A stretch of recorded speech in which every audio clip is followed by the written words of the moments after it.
Alright. You look so weird. It doesn't matter, bro. Whatever.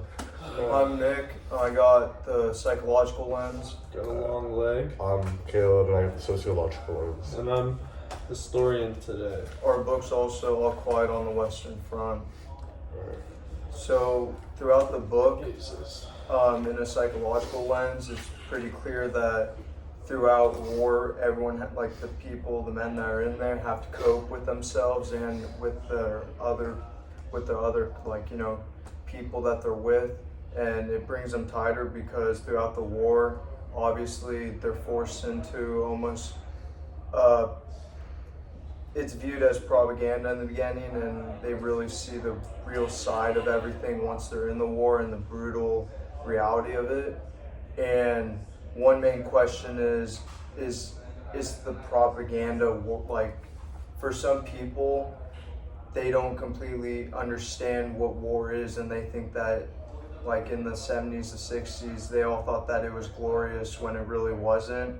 And in a way, it was kind of just them giving themselves up for something that wasn't, you know, it was kind of just two warheads that just got their men and kind of just forced them to fight out their problems.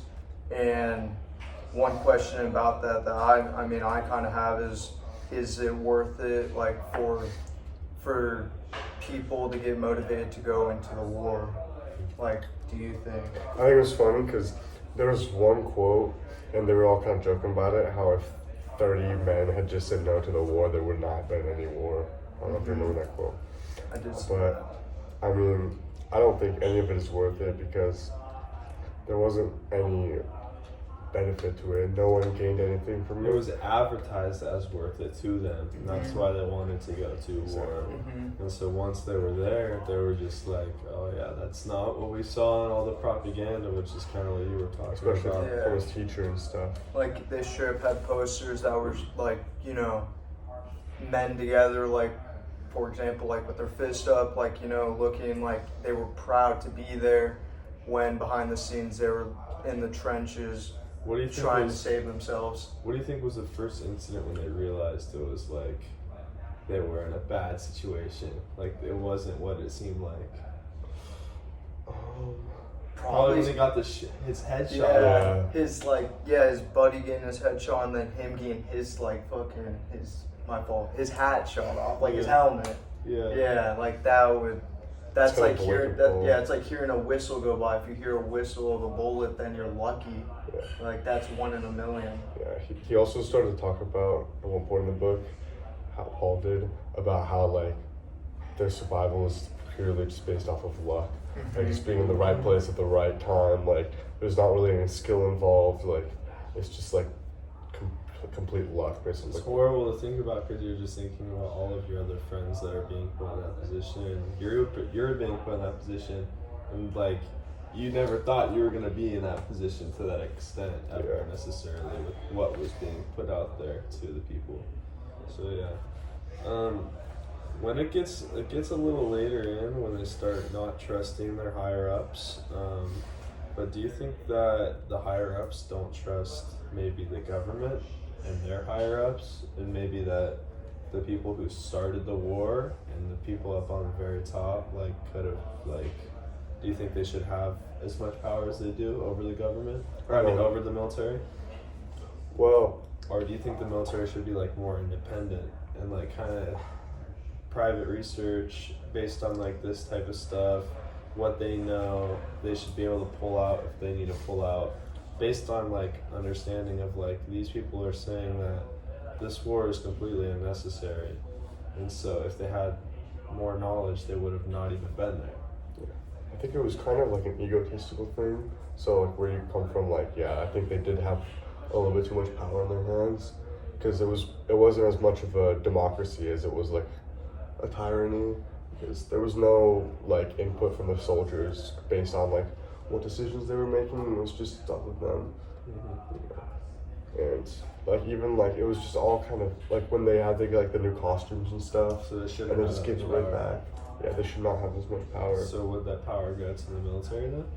Or should the military be independently ran? Well, I think it should be more ran into like Just a in democracy, general. you know, Yeah. because the soldiers have no say in what happens, like what they do, like, and even like you could tell like in the last chapter, like it was obvious that Germany wasn't gonna win the war. There was no chance they were gonna win the war. The only thing holding them left was just their pride.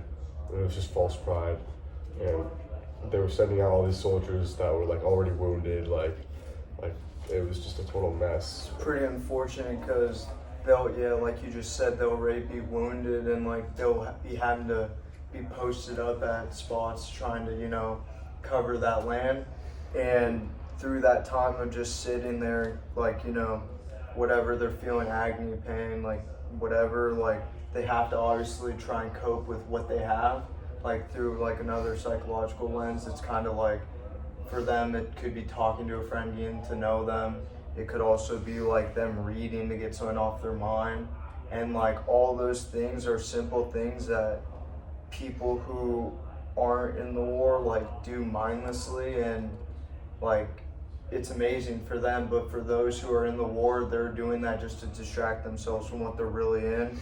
And in a way that's completely messed up, because it's like just going back to it, like no one deserves that. And like at the end of it, it's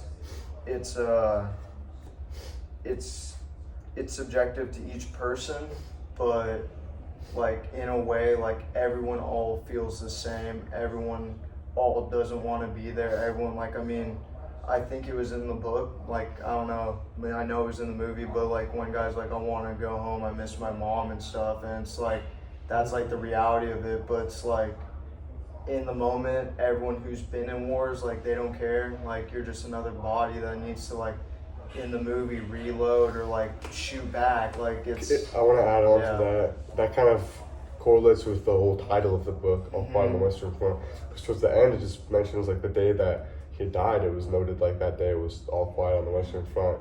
So like it kind of just like shows the ignorance with all the soldiers' lives, because they're basically treated like ants in an ant farm. So if one ant is just gone, there's no significance to the war. No one really cares. Yeah, it's tough because it like strips them of their like identity when they come back.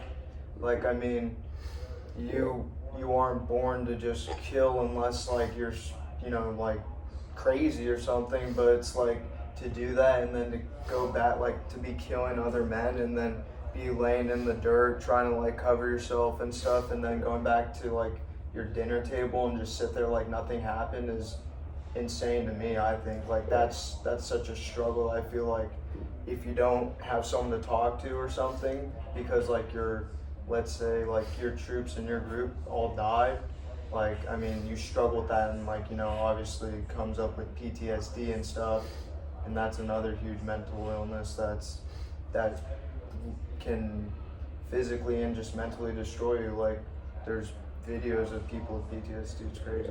I want to talk about something real quick. I want to talk about the boots. Okay. The symbolism of the boots and what the boots mean, being passed on from character to character. So like it was in the hospital. Mueller, I think, was in the hospital.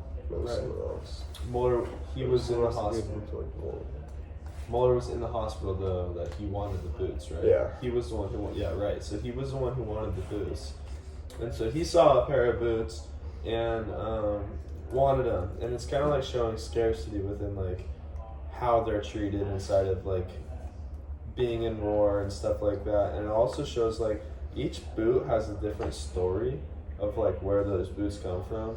And it's like, I don't really know how to tie this all together right now, but it's like, it's all like, it kind of just, it goes from innocence to chaos. Yeah, like from the beginning of the book, like having the boots being like basically brought through the entire story. It's kind of showing like just, it is like going from chaos to just like all quiet on the Western Front a little bit, and just like, yeah, I don't know.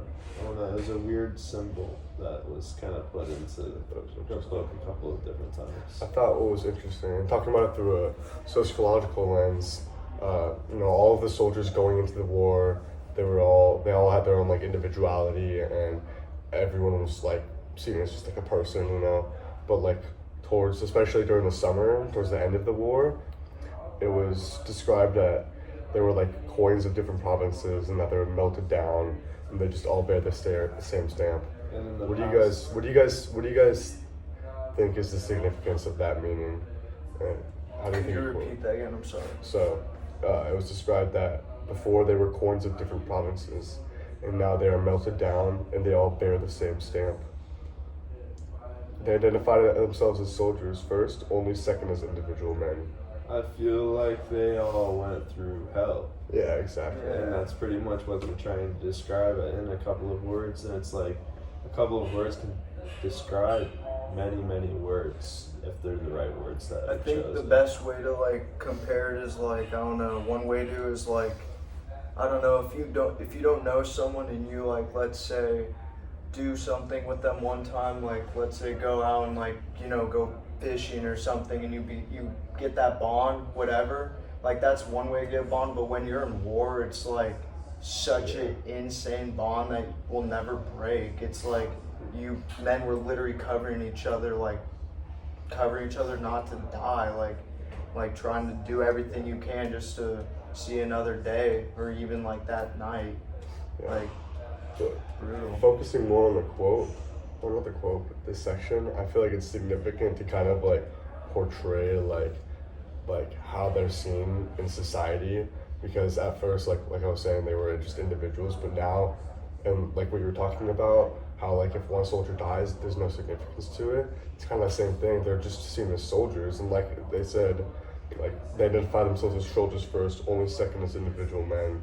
Like they don't really have like that individuality. They're just simply like soldier, nothing more. It's because they each went through their individual hell. Yeah, exactly. They all have their different story. It goes along with that pair of boots. It's like every single pair of boots has a different story behind it. Yeah. And it's what carries into the personality of somebody. And that also has happened in many, many other wars in the past as well. Like the past couple, World War I, World War II.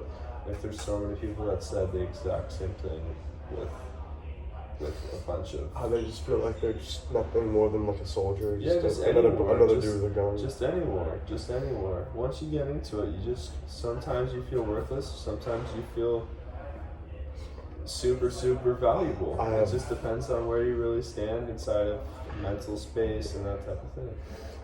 I have another question. So, during the novel, Paul had seen the Russians that were imprisoned, and he felt sympathy towards Yeah, I them. felt bad. Do you guys think that that's justified, even though they're an enemy? And would you even consider them as an enemy? Are you talking about the part where they were just by themselves? I don't know if Where- I don't know if I would consider any of the people that I was fighting to be any of my enemies.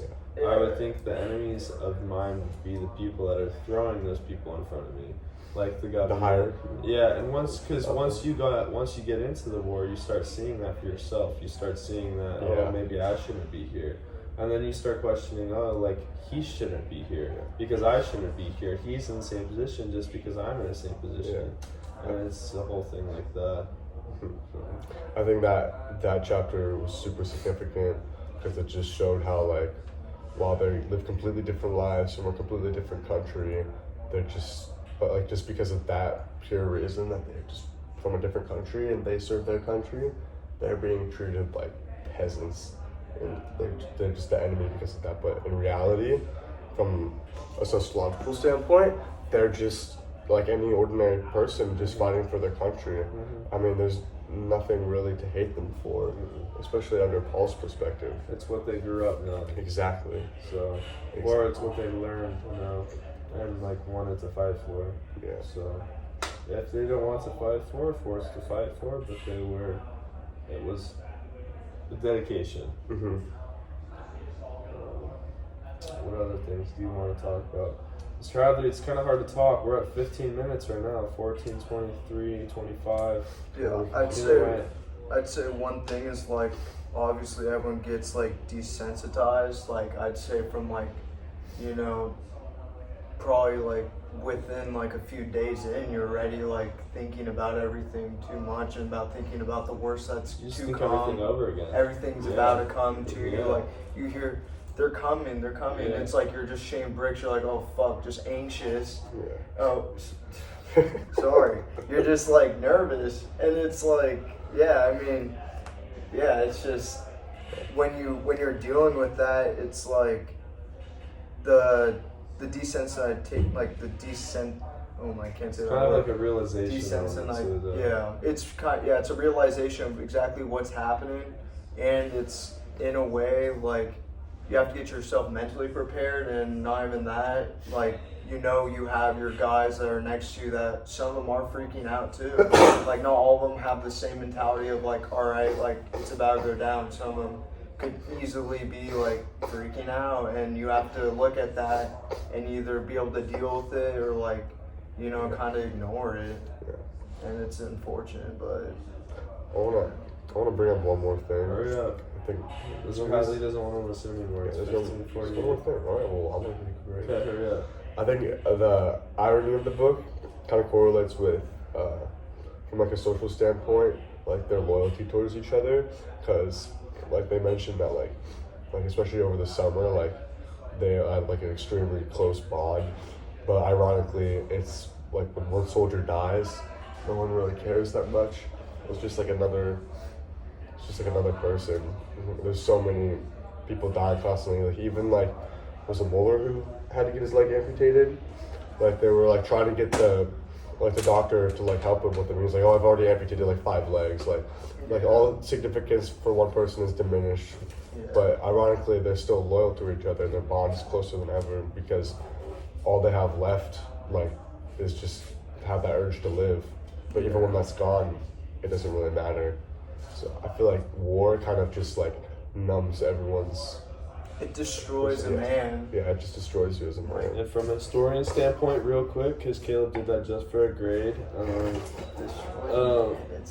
That's happened in the past with World War I and II as well, and there's been many different examples of how that whole meaning is just taken away. Like what? Like the whole like meaning of What like, example? huh? What example? Okay, so back in let's give the example of, let's say, Auschwitz. Alright. When you go into Auschwitz and you walk in and you look around and stuff like that, right when you walk in, you're a Jew, and you're like, oh, this.